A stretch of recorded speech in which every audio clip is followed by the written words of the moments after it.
What's up, guys? Welcome back to another Toy Bro review, and today we're going back to another Masters of the Universe Classics figure, one of my favorites from the vintage line. We're taking a look at Masters of the Universe Classics Rattlor.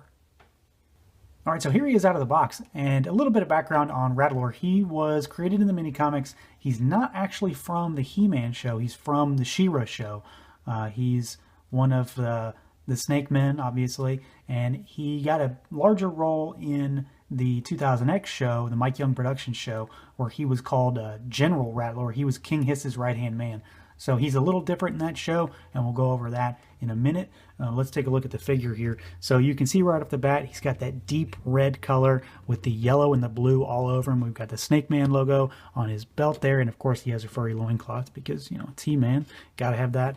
But let's get him up close. We can see, you know, the paint detail is pretty exceptional. The line work on it is really good. I don't have any complaints or issues on how he looks, how the paint is applied. Colors are solid. We've got some fading between the yellow and the kind of reddish maroon type color.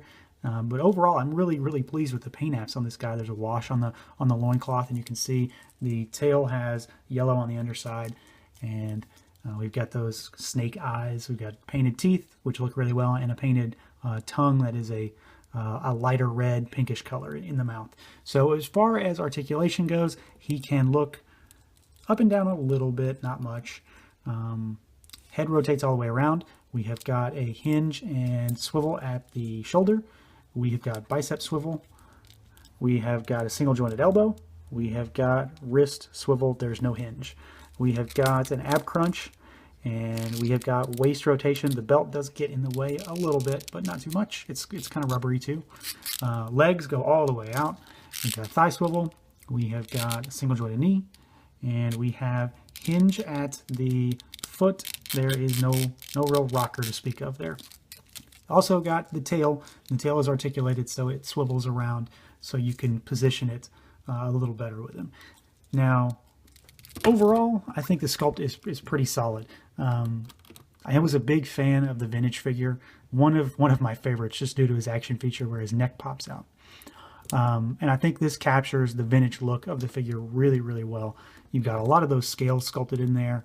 So he looks like a snake. He especially looks like a rattlesnake. And of course, you know, in the vintage line, he rattled. So there was a piece of plastic or something in the chest cavity in there that rattled around.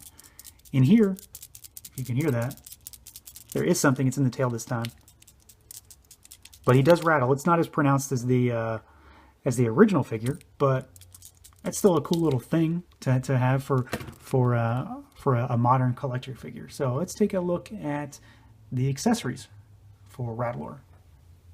All right, now as any Snake Man should, he comes with his trademark Snake Man staff. So he holds it. He can hold it in both hands. He can hold it two-handed. He can hold it one-handed. No problems holding or positioning it. I still have some issues with how you're able to put it in the hands, just because of, you know, the snake that wraps around it. You have to get the hands in certain spots in order to make him hold it. But when you get those sweet spots, you're just fine. As far as the staff goes, it's pretty standard fare for a Snake Man staff. In this line, we've got the snake is red. We've got a gold color on the staff, and then there are some sculpted designs on the snake. You can also see, since this is Rattlor, we've got a rattle on it. Not a whole lot of paint on it. There are painted eyes on the staff, painted teeth, and that's about it. So it's like a diamondback rattlesnake kind of design there, and then you can see the scales going through it. So always a much needed piece for a Snake Man. Now, the other thing that he comes with is kind of the trade-off for not having an action feature.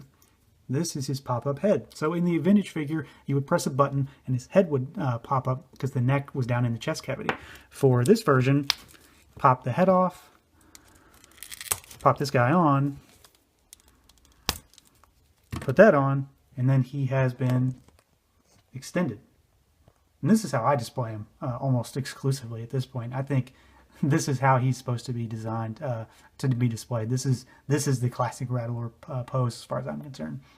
So excellent addition, much needed, very cool. You can't go wrong there. Now, another accessory that he has, it's not something he comes with, but I figured I'd talk about it now anyway, is in the 2000X show, he was, like I said, he was General Rattlor.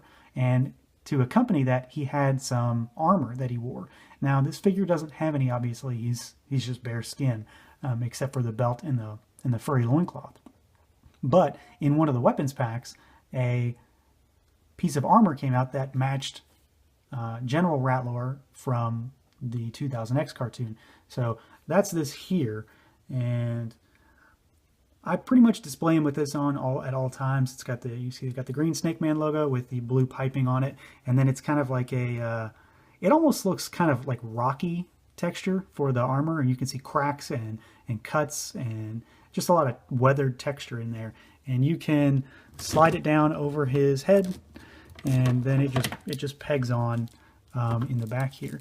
Sometimes it can be, a little difficult to get it on, as with most of this MOTU armor, but once it's on, I never have any issues with it staying on. So you just sort of pop it in there. And, like I said, you got to fight with it sometimes, but it'll go in, and then he can be the general if you want him to look like that instead. So it's not something that's included with the figure, but as I look back at these figures, it's something worth mentioning. So I really like it. I think it's a great addition to the figure.